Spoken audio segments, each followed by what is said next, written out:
ભમ્મરઘોડાની મેલડીમાના મંદિરના ઇતિહાસની વાત કરીશું। વડોદરા જિલ્લાના સાવલી તાલુકામાં ભમ્મરઘોડા સરોવર આવેલું છે। આ સરોવરની પાળે ઉગતા પોરની દેવી મહામાયા જોગમાયા માં મેલડી સાક્ષાત બિરાજમાન છે। ભમ્મરઘોડા સરોવરની પાળે માં મેલડીમાનું સુંદર મંદિર આવેલું છે, જ્યાં લાખોની સંખ્યામાં ભક્તો માના દર્શન કરવા આવે છે। આ મંદિરનો ઇતિહાસ જોઈએ તો ઘણા વર્ષો પહેલાની આ વાત છે। લોકકથા અને દંતકથા મુજબ કહેવાય છે કે એક દિવસ દેવલોકમાંથી 4 જોગણીઓ નીચે ધરતીલોક પર ભ્રમણ કરવા માટે આવે છે। ભ્રમણ કરતા કરતા હાલનું જે મંદિર છે ત્યાં આવી પહોંચે છે। તે સમયમાં અહીંયા ચારેય તરફ હરિયાળું જંગલ હતું અને એક નાનકડી તલાવડી હતી।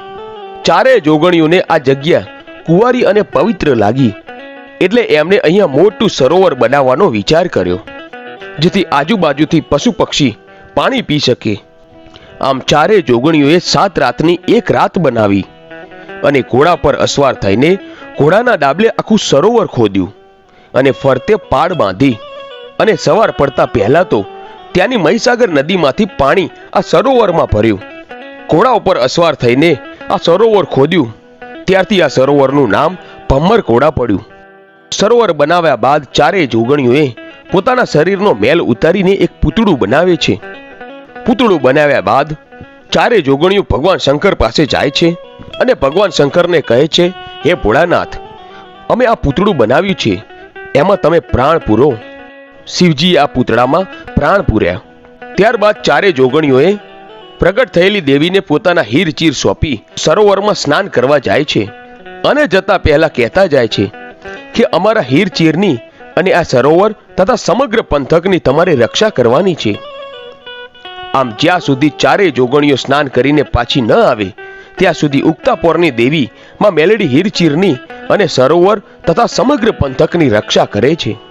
પછી ચારેય જોગણીઓ આ દેવી પર પ્રસન્ન થઈને પોતપોતાની શક્તિ અને અસ્ત્ર શસ્ત્ર આપે છે અને સાથે આશીર્વાદ આપતા કહે છે કે ધરતીના લોકો આ પંથકમાં તમારું મંદિર બનાવશે અને તમને માતા તરીકે પૂજશે।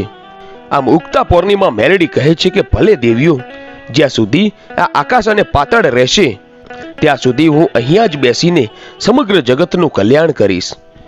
આમ સમય જતા ઉગતા પોરની દેવી માતા મેલડીનું ભવ્ય મંદિર બને છે અને લાખોની સંખ્યામાં ભક્તોનું ઘોડાપુર ઉમટે છે અને દર્શન કરીને તેમની બધી મનોકામનાઓ પૂર્ણ કરે છે। આમ ભમ્મરઘોડાની માયાળુ મેલડીએ અનેક વાંજિયાઓને સંતાન આપ્યા, અનેક લોકોના દુઃખ દૂર કર્યા। આ મંદિરમાં દર્શને આવતા ભક્તોને માતા મેલડી હસતા મોઢે જ પોતાના ઘરે પરત મોકલે છે।